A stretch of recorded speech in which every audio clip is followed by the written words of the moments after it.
Welcome to Ladies of Another View. I'm back, and I'm joined today with Lori and Andrea. Hello. And later in the show, we're going to talk about the backlash, the revenge of Disney. Sounds like a movie, but they are mad at Governor DeSantis, and they are taking revenge. But we'll get into that later. First, I want to introduce to you a guy he's fun, he's smart, he's witty, and he knows a few things because he's a psychologist, or at least he acts like he does. Dr. Ray Guarendi.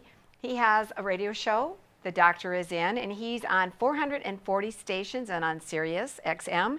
He also has a TV show, Living Right with Dr. Ray, that can be seen on EWTN. Has a few books, father of 10, and he's a clinical psychologist. Welcome to the show, Dr. Ray Guarendi. Thanks for letting me join you. Well, I did it for the ratings. It's sweeps weeks. So you better be careful. You better be careful. I did this once. I had a rating of 0.0002 on Nielsen. So watch out there, Patty. Okay, well, that'll be good. That'll be an improvement for us, right? So you told us we could ask you anything, and I love to listen to your radio show. You talk a lot about family and marriage, and we can talk about our friends' problems, right? Like I have a friend who, you probably get that a lot, but I would like, you have quite a few books, and I want to talk about your first book, or one of your most recent books, Raising Kids in an Upside Down World. Yes, ma'am. Do I have that right? You Defying the anti-parent culture. What is the greatest challenge that you're finding? Because you also have a private practice. What are you finding is the greatest challenge for parents today? More and more parents are coming into my office and basically asking, what happened? We didn't raise him or her this way. Why do they think like this? Why have they left the faith? Why are they viewing life so differently than what we tried to raise them with? And that prompted me to write that book with all the forces misshaping our children today.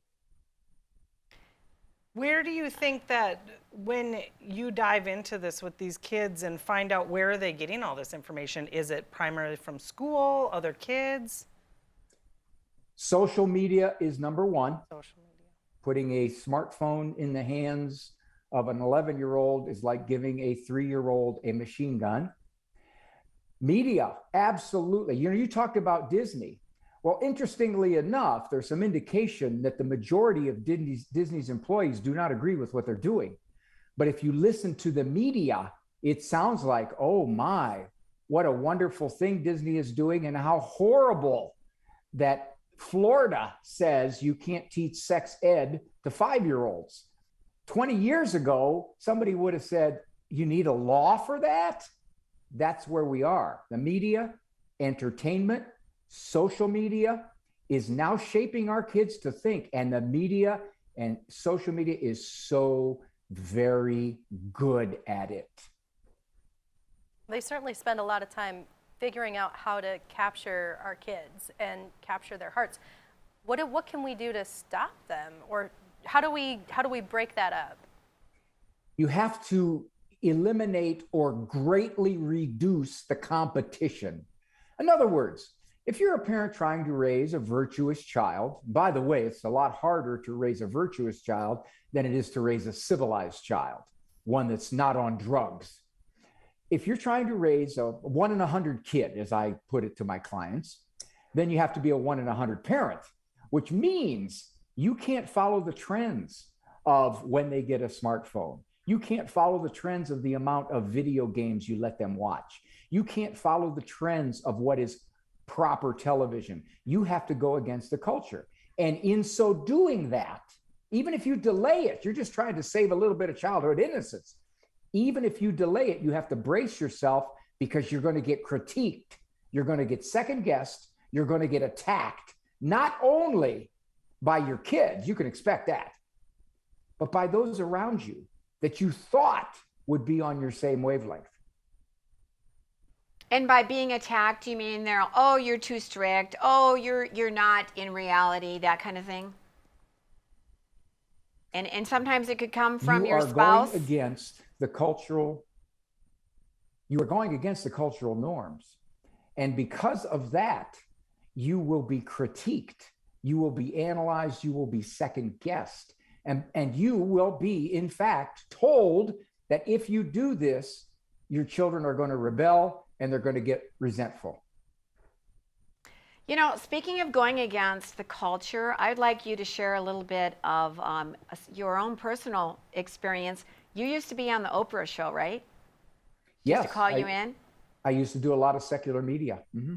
And now, if I have my story right, and you're here to correct me if I'm wrong, you didn't go along. There was some show where you just kind of shut down and then didn't respond. And Yes. and then this is the big thing, is then she started inviting Dr. Phil on the show. You got replaced by Dr. Phil. But what happened that you didn't agree with what was going on the show? It wasn't Oprah. It was it was Jerry Springer. Oh. Now, that was before he dove into the sewer. He used to have a relatively decent magazine format. And on this particular show, we talked about teenagers. And the producers asked me to essentially be a co-host. What happened was it degenerated into a brawl, and I quickly backed off. On the breaks, the producers came to me, Ray, jump in, Ray, jump in. And I said, this is a street fight. I'm not going to jump into a street fight.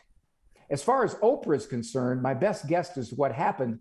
I was repeatedly asked on by their producers, and then Oprah hooked up with Dr. Phil, who became a regular, and then from that point, she stayed with him. Well, you know, I used to watch Dr. Phil, and I just couldn't handle it anymore. They would have things like, this person became a woman, and now we're trying to reunite. He used to be their father, but now he's their father as a mother. Like, I suppose you weren't willing to go into those kind of crazy realms. That's exactly right. I thought to myself, I do not want to sacrifice my views, my morals, my soul, my professionalism just for a few moments on a tube. Yeah, and you've seen like on Dr. Phil and stuff, they sensationalize these kids that are making poor choices, and they become these YouTube sensations. And then this is, again, goes back to the social media. This is what they're showing, that, oh, it's cool to act like, I don't want to say an idiot, but the problem is if you bring that choices on, you want to be compassionate. And I used to watch Phil Donahue, and I stopped watching him years ago because you normalize some pretty crazy, horrible behavior because you want to be nice to these people, and then you start getting used to dysfunction like it's okay. What is happening is that the children are being assaulted with these ideas that are normal. I'll give you a small example. A recent survey said, they surveyed kids, early teens, I believe. 20% of them identified themselves as LGBTQ. Now, that is approximately 10 times the number of previous surveys. So something is altering the way these kids are looking at morality, sexuality, and life. Let's talk about, just touch on your grandparent book, because there's probably a lot of grandparents watching, and it is called Being a Grandparent, Just Like Being a Parent, Only Different. Love it. How is it different? It is a compendium of the most common questions grandparents ask me. When do you shut up? When do you discipline? What if you think your children are being too strict with the grandchildren? What if you think they're being too lenient? What if the in-laws are getting more time than you're getting? What if you've been cut off from seeing your grandchildren? So all those questions that grandparents raised to me, I decided to put them in a book. And that's the book. Don't you see, though, that if parents have a good relationship with their kids, and when they become grandparents, it usually is a pretty cohesive? Or I guess you're bringing into another, like their spouse and stuff like that, and different family and values. So is that where the cross kind of happens? Example, a grandparent will say to me, they haven't baptized their baby yet. They stopped going to church. And I've been nudging them, and they're getting upset, especially in-laws. In-laws don't like to be opined and critiqued about, for example, their morals or their religion. And grandparent has to decide when to back off. And that creates a lot of problems for some of them. Or in a situation where if you have a great relationship, then you can give your opinion. You can offer suggestions. You can give child rearing guidance, and it's welcomed. But if you get indications that it's not, you need to back off earlier. There is a piece of advice given to mothers and mother-in-laws on their daughter or daughter-in-law's wedding day. That is, sit up, shut up, and wear beige.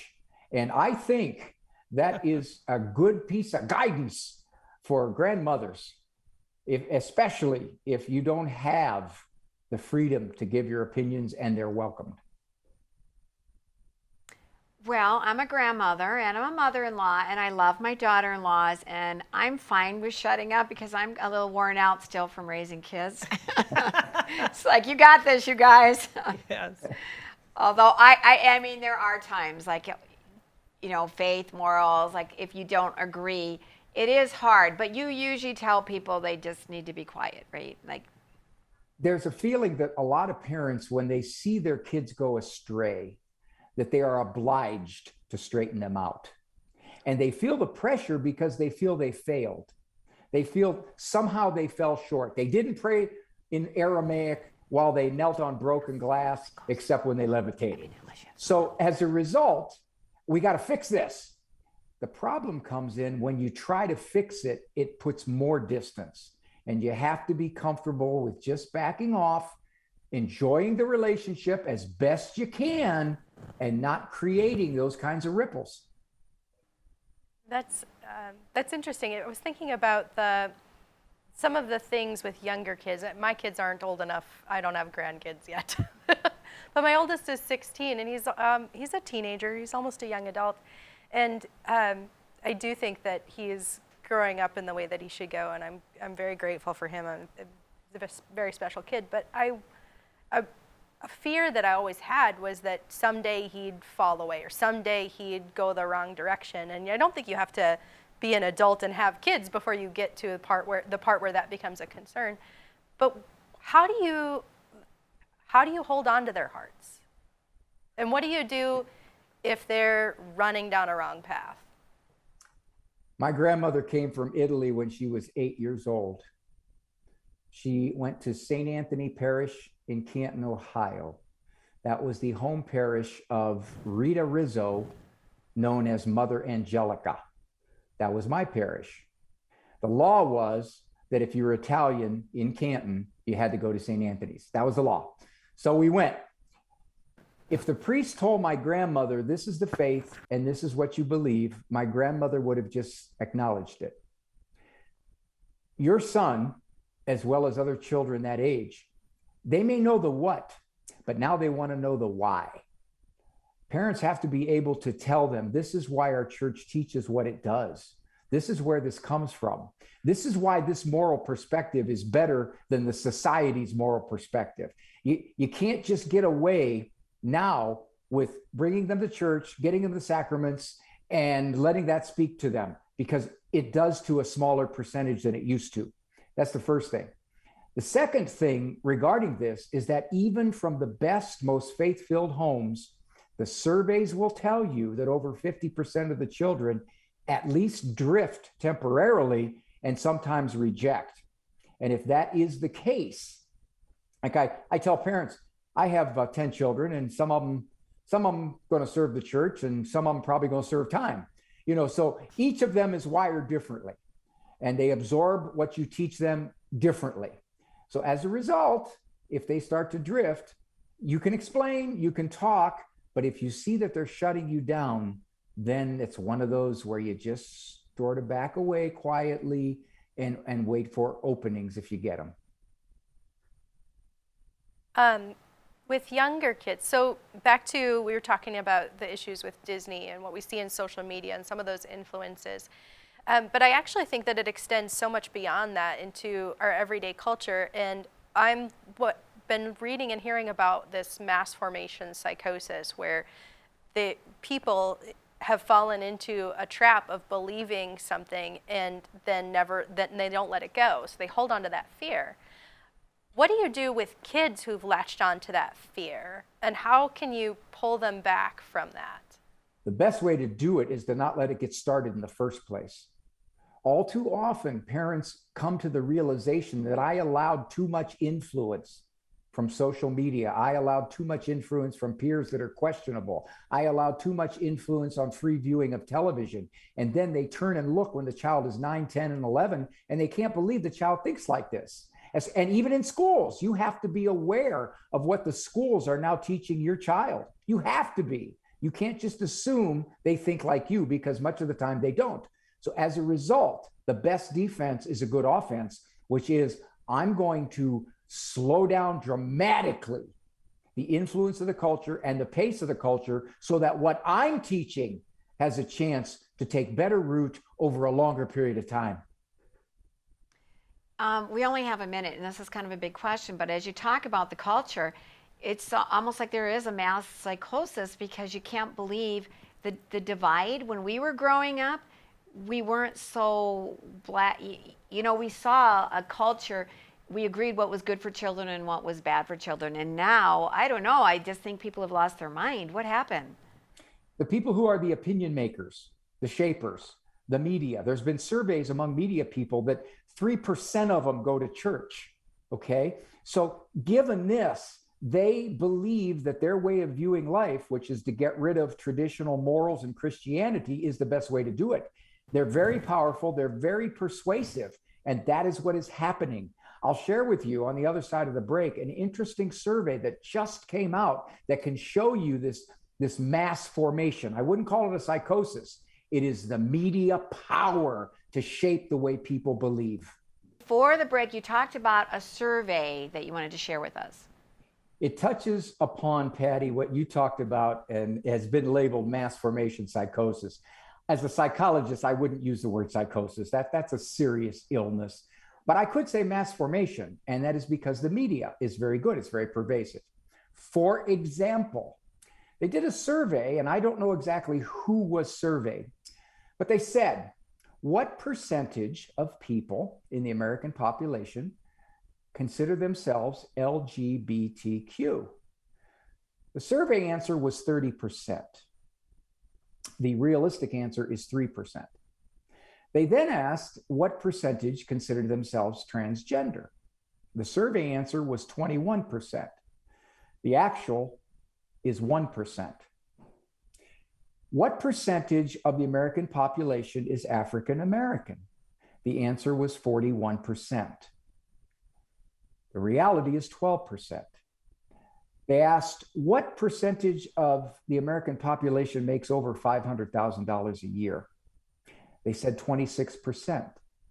The answer is 1%. So you see what the media can do. The media, in the way that it portrays life, can shape people into thinking. Many people do not think like I do. Many people are of a certain perspective because the media told them so. Yeah, I think that's so important. And I see the media's influence on, I mean, just like my kids, but I always keep them in reality. And I think that's such a parent's, what we as parents have to make sure we tell our kids, like, this is reality, and, you know, this is media, this is pretend. And I mean, even like my kids are in high school, and I've seen from when I was in high school to what is now, I mean, these kids, the cars that they have now. I mean, I always bought my kids a very cheap car, and anything beyond that, they have to buy it and earn it. And I think parents put these expectations on themselves, and they're unrealistic expectations. We are the wealthiest culture the world has ever seen. Even developed countries can't compete with our wealth across the board. So as a result, our children are very, very materially comfortable. And when you are that materially comfortable, you develop expectations. You develop an entitlement mentality, and it causes a lot of adjustment problems. I tell parents, do not give what you can give materially. Do not. For example, we had a small rule with our kids. 1 stuffed animal. That's it. You don't need 27. 1. If you get a second one, pick which one you want. We'll give the other one to Children's Hospital. 1 stuffed animal. We never got the toys. when we went out to eat, because going out to eat is privilege enough. You don't need a toy every time we take you out to eat. So just those kinds of things to kind of convey that the world is not here to indulge your material wants. You know, I also raised 10 kids, and you had 10 kids. And sometimes I used to feel bad that we couldn't afford stuff. But as I look back, I'm glad. That's a gift. It Patty, was a that's blessing. gift. That's It was a gift. blessing. They had to buy their own cars. They, I mean, we gave them clothes, Yeah. and but they did not feel deprived, and they expected that they were going to have jobs and take care of things. So I look back and realize that it really was a blessing. But I want to talk about, you were talking about this whole group think in this culture, and I want to talk about your book, one of your new books, Thinking Like Jesus: The Psychology of a Faithful Disciple. And you were here at a conference in Bismarck, and I think you talked a lot about the book.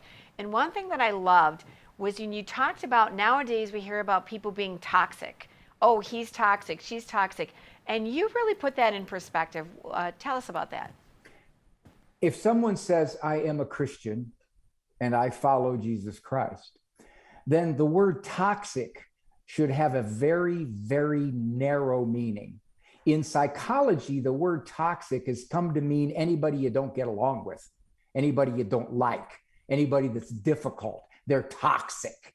Well, as a Christian, we're asked to be more tolerant, more forgiving, a little more easygoing. So as a result, my mother-in-law may not be toxic. She may be difficult. She may be obnoxious. She may be unpleasant. She may be opinionated, but toxic, that's poisonous. As a Christian, I think you are asked to get along as best you can with people. That doesn't mean they're easy to relate to. It just means you got to watch those words. Those words convey a meaning.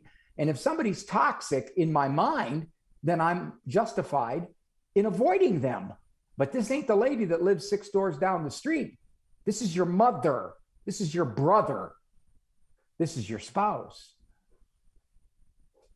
Along those lines, a lot of times I know people call your show, and you talked about it during your talk in Bismarck, where people want to cut off relationships.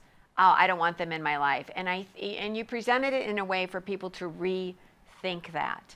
That especially with family relationships, that instead of cutting people off, maybe you should keep them in your life, but figure out how. There's a simple rule of psychology. It's Psychology 101. We do not see ourselves as others see us. I think I'm a lot easier to get along with. Don't you? So in fact, when we want to cut somebody out of our lives, we figure that's the easiest way to deal with them. Look, I shouldn't have to put up with that frustration. I shouldn't have to deal with that. Well, you shouldn't if you don't follow a person named Jesus Christ. If you do, then you have to do what you can to look at yourself and to say, okay, this person is one of the hardest people to deal with in my life. I got that. Okay, but what can I do to change me to make them a little easier to get along with, or at the very least, to not upset myself so much over what they do? There's a chapter in the book called Closing the Book. It means this.